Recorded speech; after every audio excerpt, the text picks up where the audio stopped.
Bonjour à tous, j'espère que vous allez bien après votre petit repas. Donc là aujourd'hui on est tous ensemble pour essayer de comprendre un peu qu'est-ce que c'est que les signaux en React, pourquoi en fait c'est un peu une nouvelle technologie révolutionnaire comme il y en a tous les 4 matins qui sortent. Donc tout d'abord je suis Henri Lagarde, je suis software engineer à Datadog. Datadog, pour ceux qui ne connaissent pas, donc c'est une SaaS application qui permet de monitorer et de faire de l'alerting sur vos applications, n'importe où, n'importe comment, à n'importe quelle échelle. Mais aujourd'hui, on n'est pas là pour parler de ça. Avant toute chose, qui c'est qui a fait un peu de React ici? Levez les bras. Ok. Baissez les bras. Non, gardez les bras au levé, j'ai envie de vous faire un peu de sport. Baissez le bras si vous avez dû déjà gérer des states, bon, un peu classiques, mais avec des choses telles que Redux, Zustand ou autre. Gardez le bras levé si vous l'avez gardé, ok, ok. Qui c'est qui à un moment s'est retrouvé à mettre 70 context providers au début de son app? Ok, donc vous comprenez un peu de quoi je parle, mais on va quand même faire un peu de... Vous rappeler un peu les bases, histoire d'être sûr qu'on soit tous sur la même page. Donc ça, c'est notre application React, assez classique, donc un composant parent avec des composants enfants. Juste là, rien de foufou. Puis à un moment, on va vouloir mettre un state à un endroit. Qu'est-ce qui va se passer quand on met un state et que ce state s'update? Le parent se re-render ainsi que les éléments enfants. Donc peut-être qu'à un moment, en fait, on va vouloir mettre le même state de l'autre côté de l'arbre. Donc comment on fait ça? Bon, on va mettre le state tout en haut. Donc là, on va re-render notre app à chaque fois que ce state va changer, alors qu'au final, il y a beaucoup de composants qui n'avaient aucune raison de se re-render. Donc c'est comme ça qu'arrivent les contextes. Le contexte est un peu magique parce que donc on met un provider à la racine de son application et ça va propager le state pour nous. Et ça va sauter tous les composants qui n'ont pas besoin de ce state-là. C'est-à-dire que le provider va directement re-render le composant qui a besoin spécifiquement de l'état si l'état change. Mais bon, on va se retrouver à mettre beaucoup de contexte un peu partout, beaucoup de providers. Et puis à un moment, certains composants vont avoir besoin de plusieurs states, et donc, dans ce cas-là, tout va se re-render, et donc on se retrouve dans le même problème, dans la même problématique qu'au début. Ensuite, il y a un deuxième problème. Je ne sais pas si vous connaissez un peu le L provider. Hein, ça va vous rappeler des petits souvenirs. On se retrouve avec quelque chose d'illisible à la racine de notre application, avec des choses, bon, on met les providers, ça sert à quelque chose, peut-être, peut-être pas, mais on le met là. Donc notre application est très difficile à comprendre, à update, parce qu'il y a des interférences un peu de tout, de partout. Et c'est là qu'arrivent les signaux. Les signaux, qu'est-ce que c'est? Si on doit être simple, c'est simple et efficient. L'idée du signal, c'est de re-render uniquement le composant qui a besoin de la valeur. En fait, le signal, c'est un .value property qui permet au composant de souscrire à cette valeur et de s'update si besoin. Donc reprenons notre exemple de tout à l'heure. Donc pareil, on a la même application. Et pareil, on a besoin d'un state sur ce composant-là. Et si la valeur de ce signal s'update, à la place de re-render tout le composant et les composants enfants, au final, on va uniquement re-render la partie du composant qui en a besoin. Donc on a quelque chose de bien plus précis et de bien plus performant en termes de re-rendering et de performance. Je me suis perdu. Donc là, on va prendre l'exemple de React, mais en fait, les signaux sont à peu près disponibles partout, que ce soit sous Angular, sous Vue, Preact, Svelte. Alors, c'est juste dans React ou c'est pas built-in, hein, c'est une librairie tierce de Preact. Alors qu'Angular, maintenant, c'est poussé pour être la norme standard en Angular. Donc, tout ce qu'on va voir là, vous allez avoir les concepts qui vont pouvoir être répliqués dans les autres frameworks JS. Bon, faisons une petite comparaison entre les signaux et les hooks. Donc tout d'abord, les hooks et les signaux, les deux vont répondre à un changement de data ou de state. Donc les deux ont le même objectif, le state management. Ensuite, la grosse différence se met au niveau du rendering. Au niveau des signaux, comme je l'ai expliqué juste avant, c'est au niveau de la data, tandis que les hooks, c'est au niveau des composants. Donc les signaux vont uniquement re-render la partie de la UI qui a besoin d'être re-render. La troisième grosse différence, c'est que les signaux, c'est une third-party library qui vient de Preact dans React, pour React. Mais sinon, les hooks, c'est quelque chose d'assez stable. On a beau les aimer ou pas les aimer, c'est là depuis 2019. Donc c'est quelque chose qui a été éprouvé et sur lequel on peut être sûr qu'on peut utiliser de manière safe, sans souci en production. Les hooks, on peut les utiliser que dans les composants, tandis que les signaux, en fait, on peut les utiliser n'importe où. Ça peut être dans une fonction. En fait, ils vivent en dehors du composant. On verra un peu plus tard. On les déclare dans des fichiers annexes, TypeScript, ou même en dehors des composants. On n'a pas besoin de les déclarer spécifiquement dans le component. Et la dernière grosse différence, c'est que les signaux détectent automatiquement les dépendances. Tandis que les hooks, on doit déclarer notre tableau de dépendance, même si c'est censé changer avec le compiler pour React 19. Les signaux, dès que vous utilisez un autre signal dans votre composant, dans votre signal, pour faire des combinaisons de signaux, et de lui-même, il va détecter qu'ils ont ces dépendances-là et va s'update si besoin. En termes d'optimisation, à gauche, donc ça c'est un test fait par Preact, donc Preact qui a créé la librairie des signaux pour React. Entre à gauche le Virtual DOM classique avec les hooks de React et à droite celui qui utilise les signaux. Donc, en fait, on voit tout de suite qu'il y a une amélioration en temps de scripting et donc votre re-rendering est beaucoup plus efficient et beaucoup plus rapide. Et comment ils ont réussi à faire ça? Tout d'abord, tous les signaux sont lazy by default. Vous savez, de plus en plus, maintenant, on vous demande pour vos composants les lazy. C'est-à-dire qu'on va uniquement les charger si on en a besoin. C'est la même chose pour les signaux. Même si un signal, il a beau être déclaré, il n'est pas utilisé, il ne va pas être instancié et donc il ne va pas impacter votre performance. Deuxième point, les updates optimales.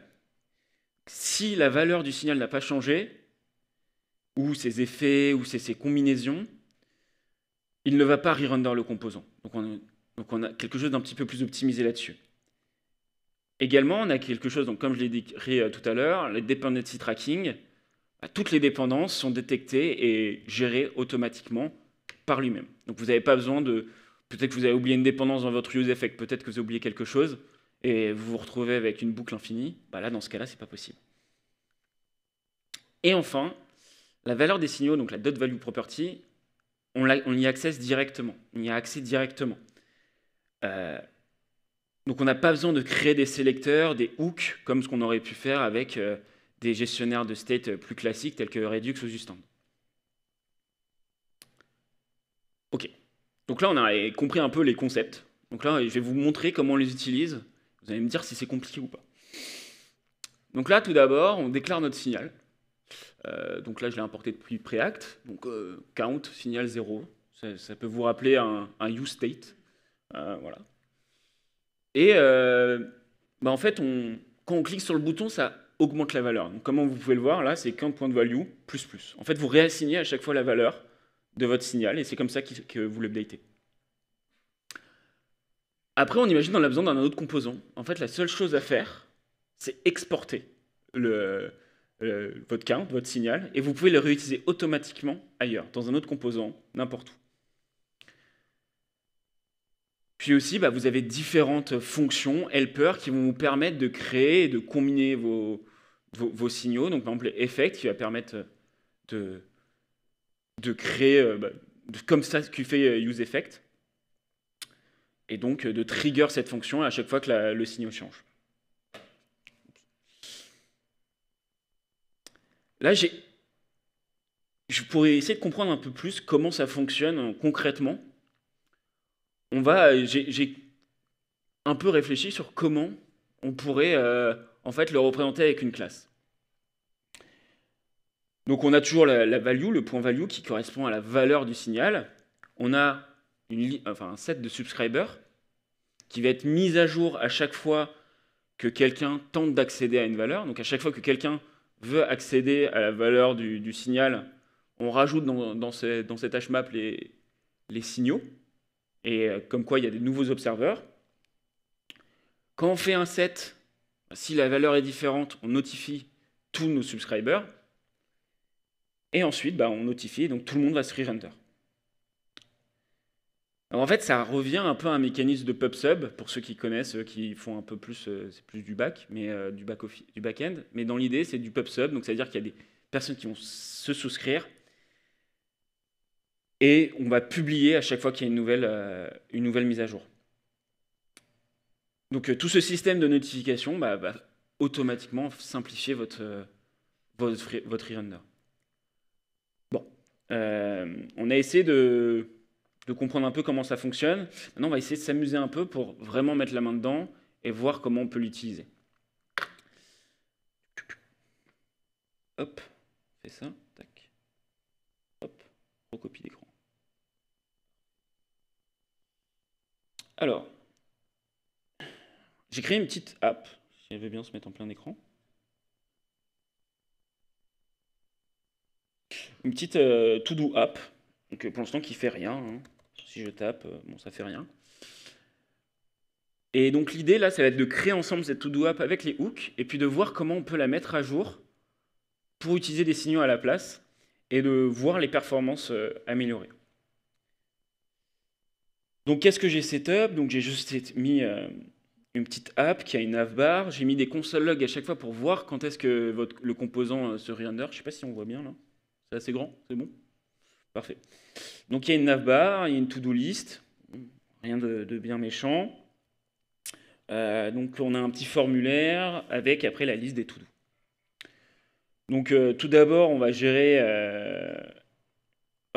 juste le fait de pouvoir rajouter des to-do. Donc avec les hooks, on réassigne, on update avec le useState. Donc rien de bien méchant, on donne un ID unique et on filtre. Et puis après, nous, ce qu'on veut en fait, c'est pouvoir les toggle, donc dire que la to-do a été complétée ou pas. Donc pour ce faire, juste on update notre state. Hein. Pour l'instant, rien de bien méchant. Si vous avez fait un peu de React, c'est assez basique. Donc là, qu'est-ce qui se passe? Hop. Donc là, je dis devfest. Hop, je vais peut-être zoomer aussi un peu. Voilà, ça me le rajoute. On voit bien que ça render la to-do list à chaque fois que je tape dedans. Et à chaque fois que je rajoute un to-do, bon, ça re-render, ce qui semble être logique. Bon. Mais là, je me dis maintenant, en fait, je vais vouloir afficher le nom de to-do completed. Donc le to-do que j'ai validé, que c'est bon, je l'ai fait. Et donc, on va devoir mettre ici, afficher là dans la navbar, le nombre de to-do finis. Pour ce faire, on va dans notre application et donc on va faire passer la to-do. Donc notre state de to-do, maintenant, il va se retrouver au niveau de l'app. On se retrouve, on commence à voir le souci arriver, si on a suivi un peu ce que je disais tout à l'heure. Hop, je dois juste exporter ça, sinon ça ne va pas marcher. Donc, hop, on importe, on importe, on importe. Et donc, évidemment, ici, hop, to-do et set to-do. To-12. Plusieurs to-12. Et pareil pour la navbar. Donc ici, nous, on va vouloir afficher le nombre de to-12 qui ont été finalisés. Donc to-12, set to-12.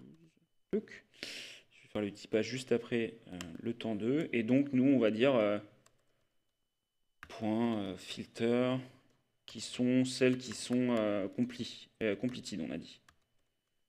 Hop. Et donc là, on doit mettre la length. Ça paraît pas mal. Hop. On va juste faire le typage ensemble. Comme ça, il est content. Et set to 12. Comment on le type? On va faire un...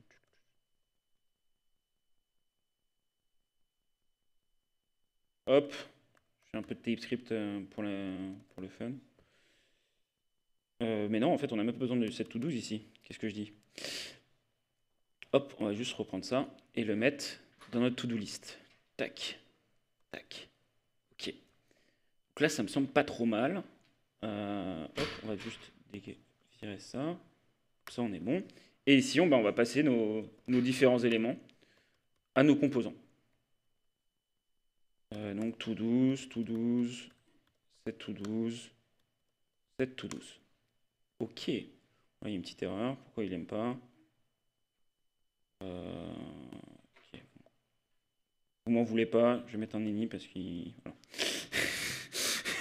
On n'est pas là pour faire du TypeScript. Donc, qu'est-ce qui se passe? Donc là, je vais faire je vais rajouter des to-dos. Ok, donc là, déjà, qu'est-ce qu'on voit? Non, c'est lui que je veux zoomer. Déjà, quand je rajoute un to-dos, maintenant, la grosse différence, c'est que ça me render l'app, la navbar et la to-do list. Là, vous dites, ok, bon, c'est une petite application de to-do, ça ne va pas changer grand-chose. Il faut le voir à une échelle plus grande, et là, ça peut vraiment faire des gros impacts.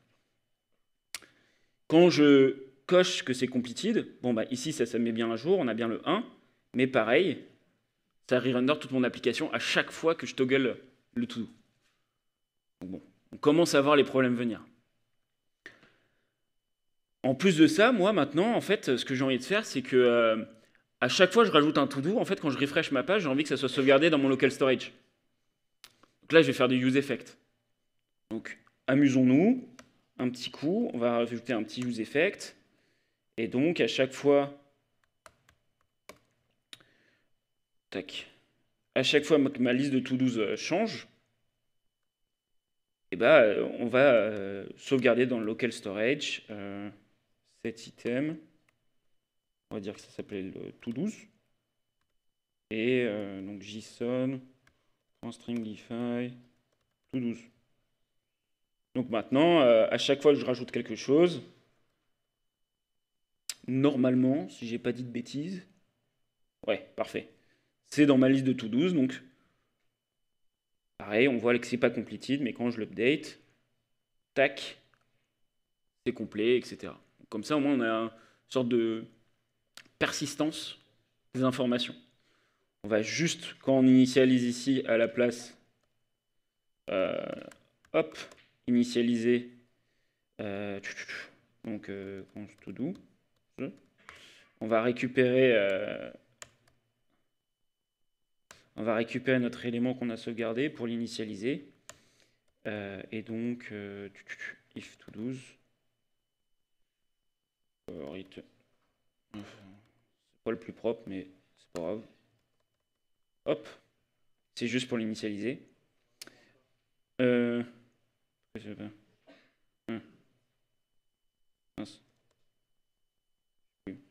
get.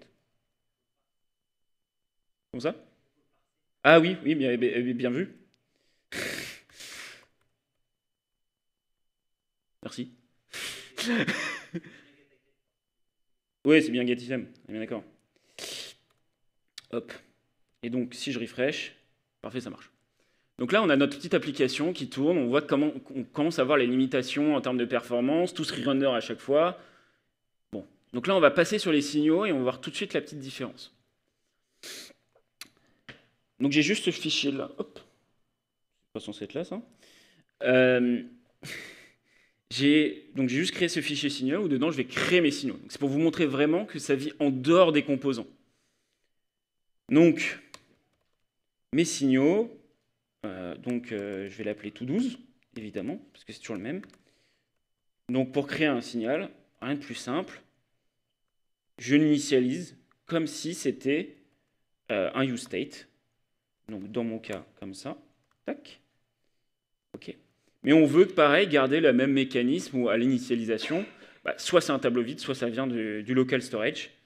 Donc on peut récupérer tout de suite cette fonction-là. Get to 12, on va juste faire ça rapidement. Hop, hop, hop. Et on l'initialise comme ça. Et on va l'exporter, parce que sinon, ça ne va pas marcher. Donc là, j'ai créé ma liste des to-dos, qui a un signal, hein, donc rien de bien méchant. Donc ici, maintenant, on va enlever ce useState. Le but, c'est de ne plus l'utiliser.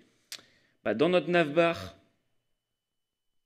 on va directement importer notre to-dos depuis le fichier signal. On utilise la .value property. OK. Donc ça peut partir. Dans notre to-do list, donc nous, pareil, ça part. Oups. Oula. Ça, hop, ça peut partir. Donc on va, pareil, importer notre to-dos, notre liste de to-dos. Toc. En value. OK. Donc rien de bien foufou. Là, pour le set to-dos, qu'est-ce qu'on a dit? On a dit qu'en fait, pour update un signal, en fait, c'est juste, on le réassigne à sa nouvelle valeur. D'accord? Donc en fait, ici, à la place de faire set to-dos, je fais juste to-dos.value égale, tac, hop, et voilà. Donc là, j'ai réassigné, j'ai update mon signal quand j'en rajoute un nouveau. Pour l'update, pour quand on toggle le completed, la même chose. On prend notre to-dos.value, hop, on fait ça, et to-dos.value. Et donc là, on va update notre signal. Ça va, c'est pas trop compliqué, je trouve. C'est un avis personnel. Tac. OK. Donc là, il n'y a juste plus que le useEffect à changer en effect. Et puis, on est plutôt pas mal. Donc, effect, pareil, qui vient de signal, qui vient de preact. Pardon. Et donc, nous, on veut juste faire ça. Touc. Plus besoin de useEffect. On est bon.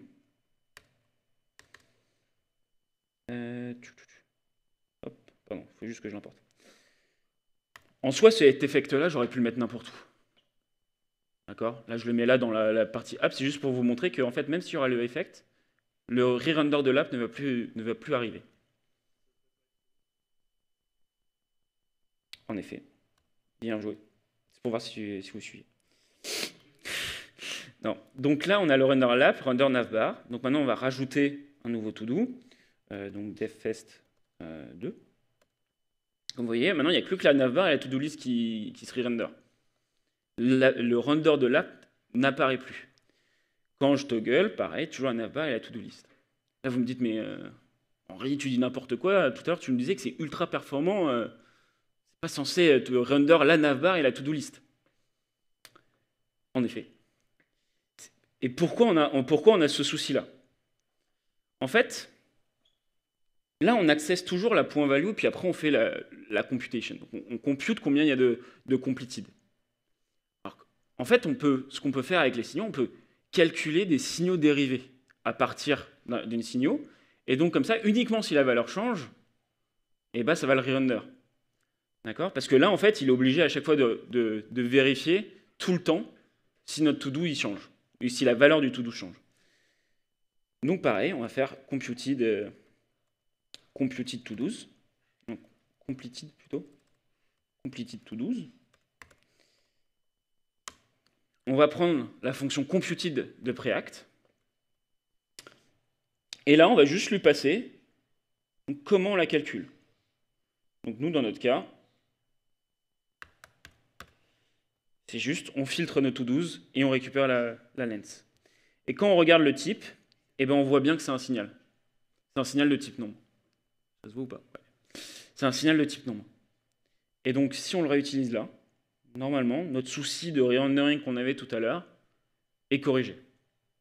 Donc, on va refaire. Donc là, on va faire Strasbourg. Hop. Attendez, hop. Donc là, hop, je refais du début. Stras. Donc j'en ai rajouté, comme vous pouvez voir, il n'y a que la to-do list qui s'est re-render. Il n'y a rien d'autre qui s'est re-render, la navbar, c'est pas re-render. Si je toggle le computed, vous pouvez voir, il n'y a que la to-do list qui se render, la navbar, pour elle, elle ne se re-render pas. Mais on a bien la valeur qui se change. Donc en fait, on n'a pas tout le composant, on a vraiment une infime partie du composant qui se réhonore. C'est quelque chose de bien plus précis. Voilà, on est pas mal.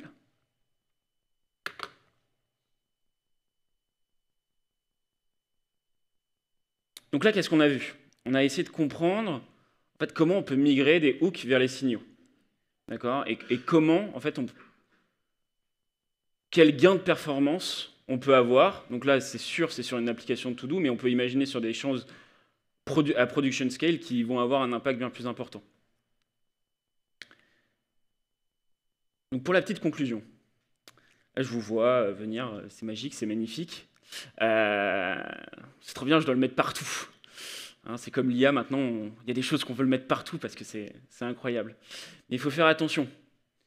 D'accord, petit rappel, les signaux, même si on a un gain de performance significatif, c'est une librairie tierce, managée par Preact. Donc on ne sait pas trop ce qu'ils peuvent en faire. C'est quelque chose de bien moins mature. Les outils de débugage, les outils de suivi à scale, ça n'a pas été autant testé que les hooks ou toute autre technologie en React. Donc il faut faire bien attention. C'est-à-dire que comme dans tout, il ne faut pas mettre ces choses les plus importantes dans une technologie encore assez récente, prometteuse, mais qui a des risques de crash à plus grosse échelle. Si vous utilisez par contre Angular, là je vous dis d'y aller parce que c'est quelque chose de built-in dans Angular, dans Vue aussi je crois, si je ne dis pas de bêtises, et dans Svelte je crois, enfin partout sauf dans React, grosso modo. Donc là allez-y, là c'est quelque chose de testé, d'éprouvé, mais dans React toujours y aller un peu à reculons et pas tester les dernières technologies dès que ça nous amuse. Donc voilà, merci beaucoup. Merci pour tout. Vous pourrez avoir les slides sur mon GitHub. Il faut juste que je la mette à jour. Mais vous pourrez les avoir tout à l'heure. Et puis n'hésitez pas à me suivre et si vous avez des questions, je suis disponible.